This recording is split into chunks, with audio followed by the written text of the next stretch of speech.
first to say thank you for taking the time out of your schedule to come out and be a part of this discussion about really anything you want to cover, whether it's citywide or specific for Ward A. We're doing these in every ward, so we had one earlier this week in the Heights. We have two more, one in Ward C and Ward F over the next couple weeks, and the other wards we've done also in the last 2 weeks as well. Let me talk a little bit about why I think these sort of meetings are important and kind of where I think we are and ultimately where I'm going.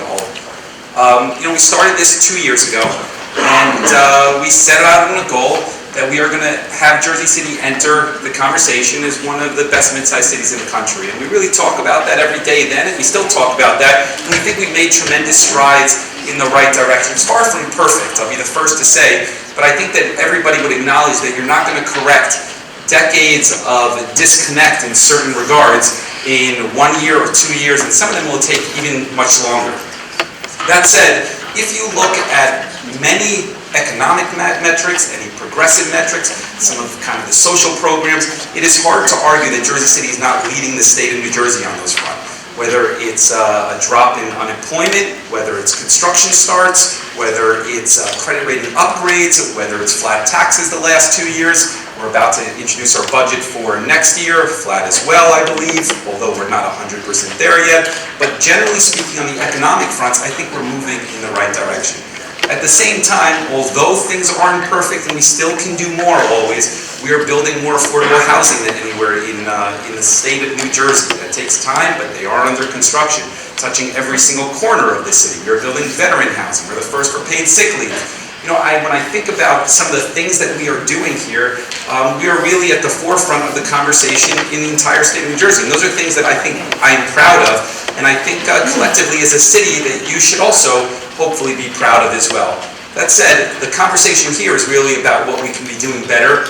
Where do you think that we're missing? Where would you like to see more resources? And we will answer any question that you may have, and we're happy for an open dialogue on that. We'll speak about and feel, frankly, consistently. They say that, there's areas of the city that have been neglected, and I feel like my resources or my neighborhood isn't getting the adequate city resources as elsewhere.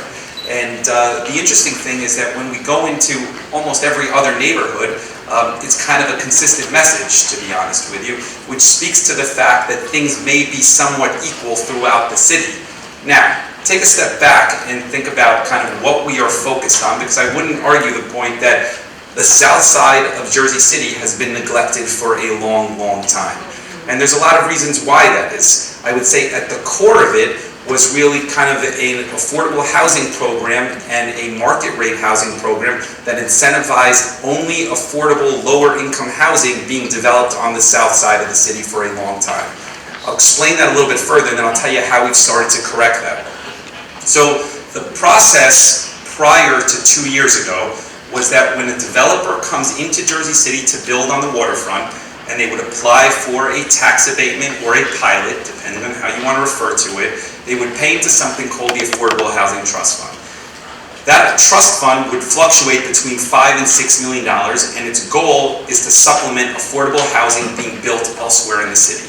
And another developer would come and then make an application to the people responsible for that in the city, and then they'd be allocated the dollars.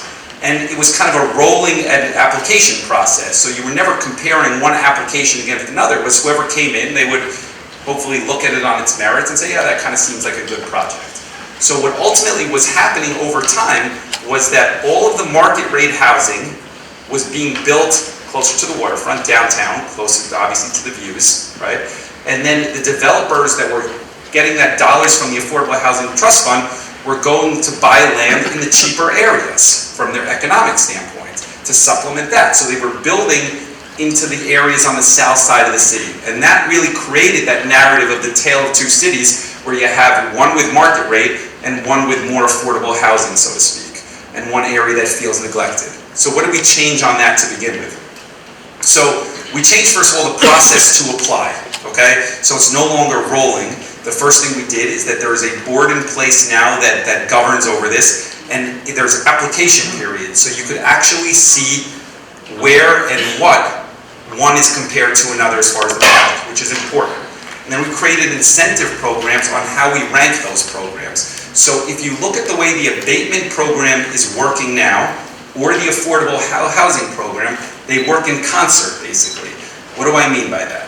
They incentivize development that is market rate away from the waterfront. So the abatement program tiers up. The incentives become more aggressive as you get away from the waterfront. And for the affordable housing, it is the exact opposite. It becomes more aggressive as you get closer to the waterfront. The reason for that is to create more mixed neighborhoods, okay? And it's slowly working. For the first time, you do see development in Journal Square. You see plans. They just approved 1,600 units on the west side of Jersey City. They worked with a neighborhood group here on the South Greenville redevelopment plan. So things are moving, although it doesn't happen overnight, essentially. So that's on the development front. With regards to the policing and resources, it bothers me when people say, well, all of those resources are going, let's say specifically on the policing front, to downtown and we're neglected here. It's really not true. In the last 2 years, we've hired more than 150 police officers, and a disproportionate number of them, the vast majority of them, are placed in the south side and the west side of Jersey City, because we recognize that this is the area that has the biggest crime issue.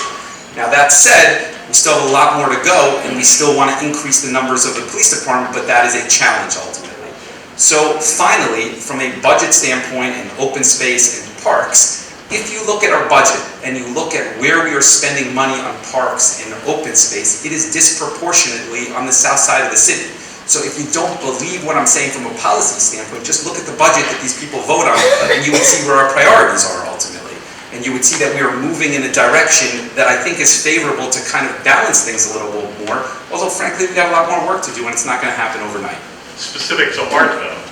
Specifics to what? To art. To art, specifics to art.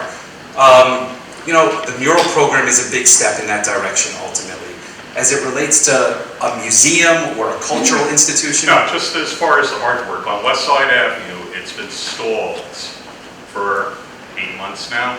So what component, like the mural program? Correct. There was a mural that was started and it hasn't been completed. It's just the sketch work. Okay. No one seems to know. Okay. I don't know the specific. It just doesn't seem that the art, it just seems that the art is concentrated, and with that concentration, it creates its own ecosystem. Sure. And it's new businesses that are existing, cleaning up their windows, making improvements, all incremental stuff. Yeah, sure. And this is the stuff that, is natural. Yeah. This doesn't take tax dollars. Yeah. It's for the merchants just starting, sure. Improving their business. It just seems that no one has, it seems there's a very real disconnect on the art. Okay, so that's fair. In the spring to the fall, this coming year in 2016, I believe there's 25 to 30 scheduled murals that are going up in the city. I will get, after every one of these meetings, I've had some actionable steps. And could the councilman speak to specifics for? I don't know if he would know the exact locations of those. I will get them to you in the next day or so, the exact locations of where those are going. I'll email them to you, no problem. I'll take your email before we go and you'll get it from me. The proposed casino, let me start at the beginning so people kind of know where we are in the process now, and then I'll fill in my position ultimately, and then how I think this is going to play out after November. So I've been on the record for saying that I think a casino is generally a good thing based on the facts that I have. I recognize that there's pros and there's cons to it for certain. But when you weigh, from my standpoint, all the pros and the cons, my belief is that the pros outweigh the cons. And I'll explain that in great detail in a second. The beauty of the situation, though, is that ultimately I won't make the decision on this. The state legislature approved at the end of last month, and they will vote again for a ballot initiative this November. That basically means that when you go to the polls and vote in November, at the bottom of that ballot there will be a question that will basically ask you if you want casinos in northern New Jersey. It will not be specific to Jersey City, but it will ask you whether you want casinos in northern New Jersey. You ultimately have an opportunity to vote on that, and that vote will matter whether it expands or doesn't expand. Now, my position has always been that if it passes statewide, meaning the greater number of voters in New Jersey say that casinos are a good thing, meaning that casinos will happen in New Jersey, but the voters specifically in Jersey City oppose it, I will oppose it as well. Ultimately, we will work for you on this, and if the people in Jersey City vote and they say they do not want this, then by all means, we will not push it on you. That I assure you. There's plenty of people. Yvonne comes to everything I go to videotape it. So I assure you that I'm comfortable in saying that your vote will matter, and we will take action based on what you decide. Yes? Two concerns. The operation of the closed circuit TV, is it in operation, and where is it working throughout the city or not? And then I have another question. Go ahead. Second question in regards to hiring, in regards to police and fire. Obviously, there's a resident status that got points for. I addressed it 4 years ago. But I still see a lot of out-of-towners receiving, obviously, the best paying jobs in the city through police and fire. And I don't know if you guys can rectify that problem or not. It would help the city, obviously, by hiring people who are needed and resident status. Okay. Go ahead. Good evening. Again, thank you for having us here. The two questions were, the first one involved the closed circuit TV through the city. Is it working or is not? That's fluid at any given time. To give everybody a background on this closed circuit TV, there were actually 3 separate systems. I've learned more about them than I wanted to over the last 2 years. They were put in by different entities using different forms and cannot speak to each other in electronic terms. So we can't just combine them into one system. We have to maintain all 3. We've found a lot of problems as we've tried to fix them, and they're getting old as we go. So as fast as we fix one camera, another one goes down, or a wire goes down, and we're finding some that were probably improperly placed at the first part. They also weren't placed with a look toward today's crime picture. They were placed with a look toward when they were put in from an economic standpoint, where stores are and stuff like that. So what we're doing on that is, we have the company do an entire sweep of all the cameras, keeping as many as possible up while we look at today's picture and where we should site cameras if we were starting from scratch today. Then we're going to take the systems that are essentially outmoded to the point of not being able to fix them anymore, try to junk those and put in new cameras where they belong today to address today's crime picture and economic activity. On the hiring the police officers, police and fire were governed by New Jersey law. New Jersey law currently is that they have to be a Jersey City resident when they take the test, and they have to maintain that residency through hiring and for the first year of their job. The state legislature tried to increase that. I support that. The longer they're here, the better. It's important jobs in the community, and it makes the young people in the community get a better chance to see their police and firefighters when they're neighbors. But it didn't go anywhere in the state this year. Yeah, one of the things we did recently, did all our background checks, which is referring to the fact that some people, I'll shortcut if you don't mind, referring to the fact that some people lie on their background checks and essentially commit fraud by claiming they live here when they don't, just to get the job. One of the things we've done to stop that is our background checks used to be done kind of on an ad hoc basis. So when we knew we were hiring people, we grabbed detectives and say, right, you have to stop doing detective work and start doing background checks. We created a unit that solely does background checks. The lady wanted to know what they're doing with Ocean Avenue down by Winfield. The whole It's supposed to area. be redeveloping for the last 3-4 months and haven't heard anything yet. We recently passed an ordinance that changes the zoning in that area. And what it does is, we're trying to look forward in time and develop it as a commercial corridor. So we're able to get businesses in there, restaurants in there, some buildings in there. And the plan stretches from Merritt Street, the southernmost portion of Ocean Avenue, all the way up to Cater. So it takes into account Winfield. But it just got passed by council last month. So right now, we've had several meetings. I've met with the Public Works Director and people, other department heads. And the first thing is, when we get a little closer to springtime, there's going to be a lot of work up there as far as beautification, cleaning the area up, anything that we can do to make the area look better. Murals, we have several locations that we discussed putting the murals. But then we have to work on bringing businesses in and making it attractive for businesses. So right now, the innovation team is working with some of the businesses, trying to find out exactly what they can do to bring some business in. But this is all with the input of the people that live there. So we continuously ask, what kind of business do you want there? What do you want to see? To repave Ocean Avenue and MLK? And what's the timeline on that? Because it's pretty, let's go. The question was about Ocean Avenue being repaved and MLK being repaved. And there's a number of streets, I can tell you what they were. I mean, Stevens Avenue is horrible from coming down from Ocean to Boulevard. And we okayed a contract for a person to come in and do the streets. And guess what happened? They couldn't do them after being approved and winning the bid. They were physically unable to do it.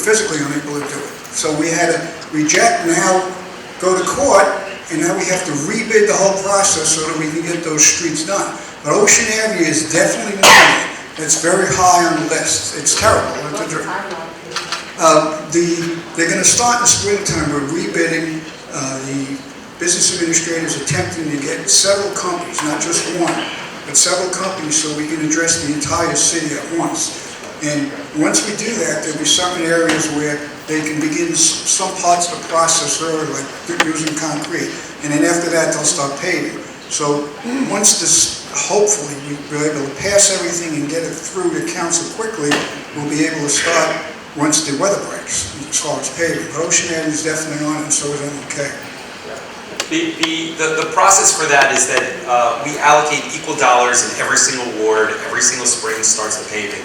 If you have a request on that, I would urge you to email in the next week or so to your council person. They will submit it to the business administrator's office, and then traffic and engineering goes out there, surveys the area, and they add it if it really is ultimately in need. So if you think that it is an area that needs it, email your councilman.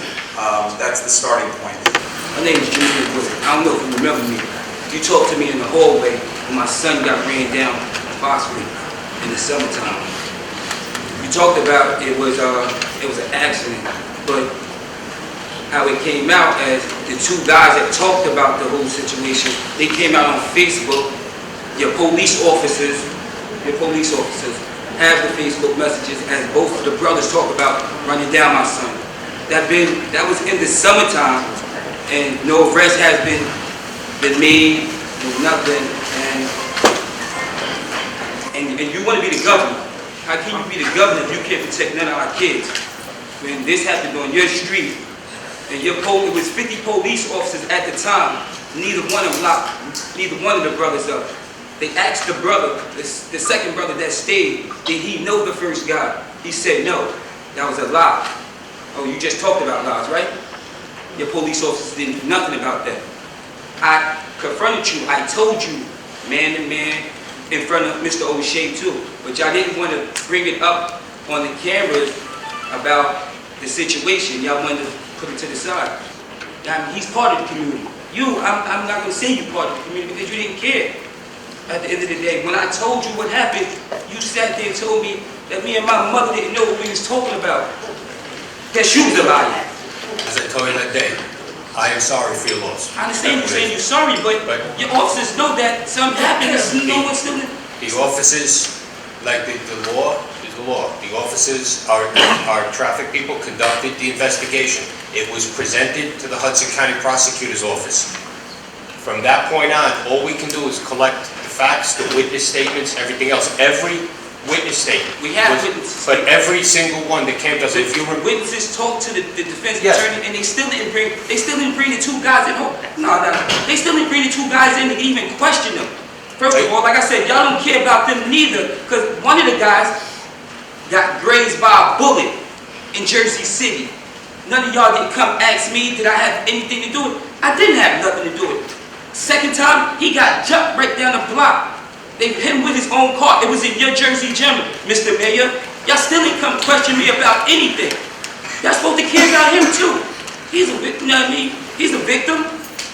But y'all didn't care about him. Yeah, just like y'all didn't care about me nor my family. Sorry you feel like that. We presented everything, all the witness statements, including the ones that I left you the number and they called up. You know, they spoke to people. The two brothers were spoken to, their statements, everything, the cars. was all presented to the prosecutor's office. They said that it will not be pursued as a criminal matter and it will be followed as a civil lawsuit. And as we told you then, we'll cooperate with you 100%. I'll get you whatever you need to do that. I was saying, I'm Pamela Johnson, Jersey City Anti-Violence, and what I was saying was what Jermaine said.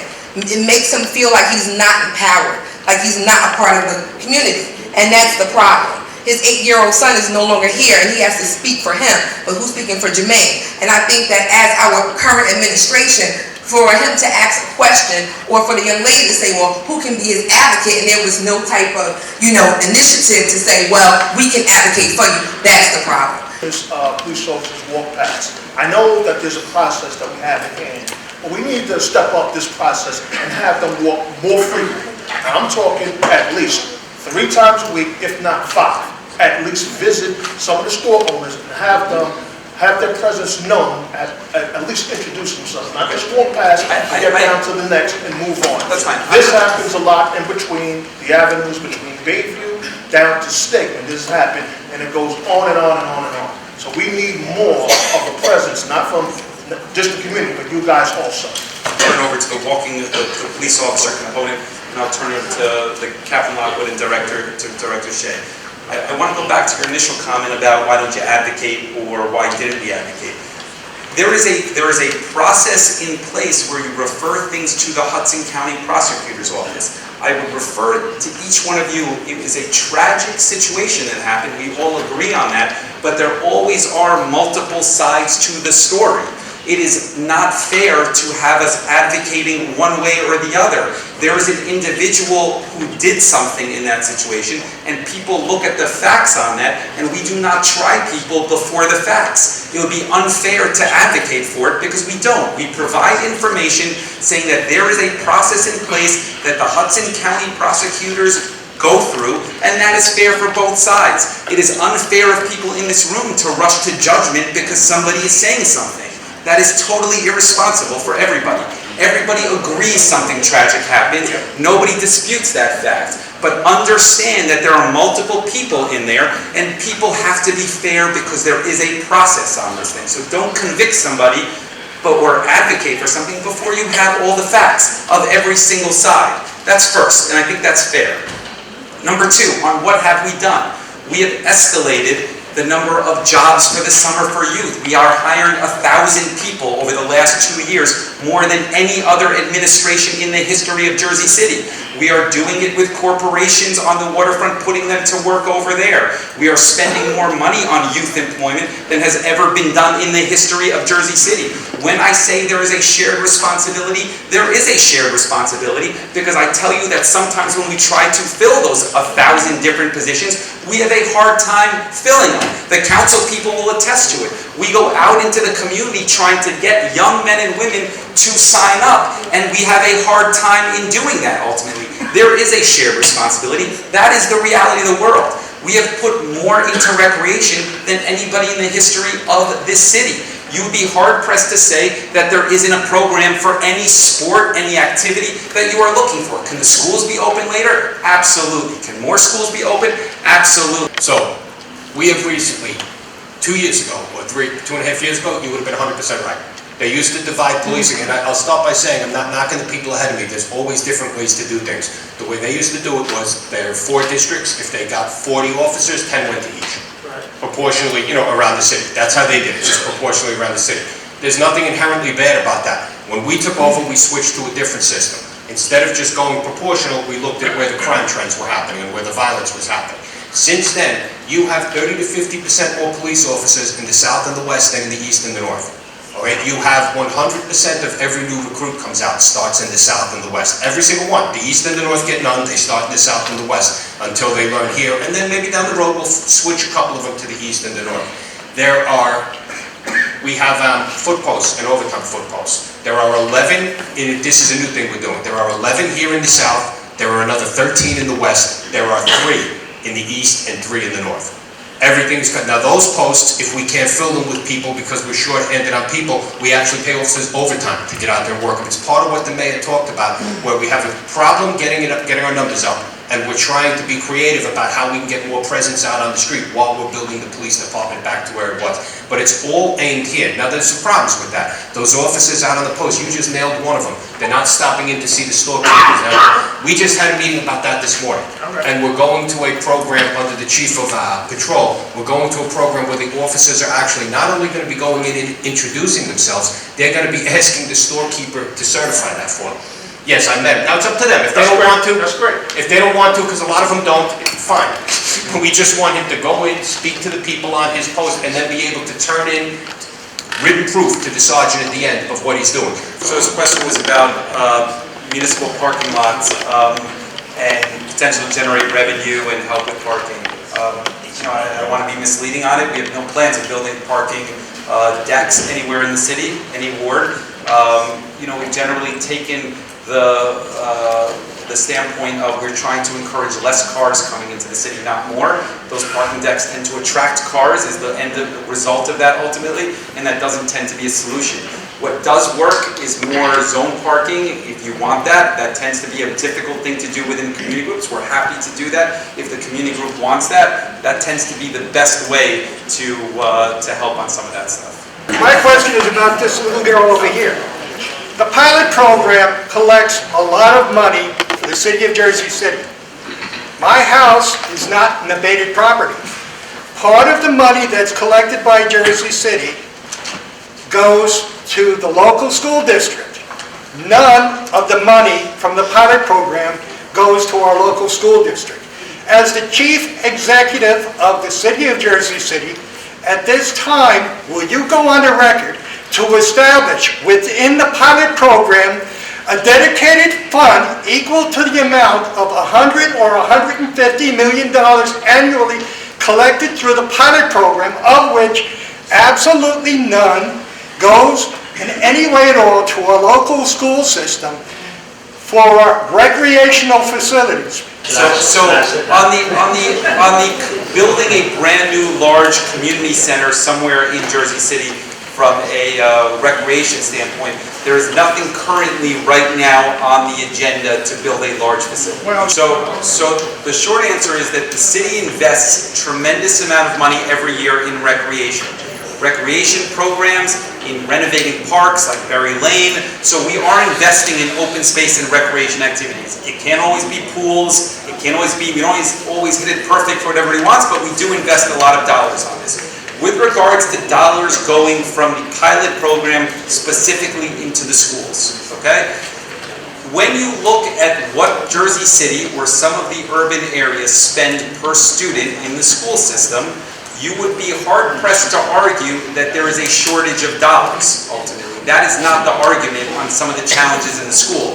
I believe that if you look at the numbers relative to almost anybody in the state of New Jersey, we do fund our schools, or the schools are funded, because we don't entirely fund our school system, better than anybody, I'm sure, in Hudson County. So you should look at that number. It's not a matter of not having adequate dollars per child in the schools. That's not the ultimate challenge that's going on.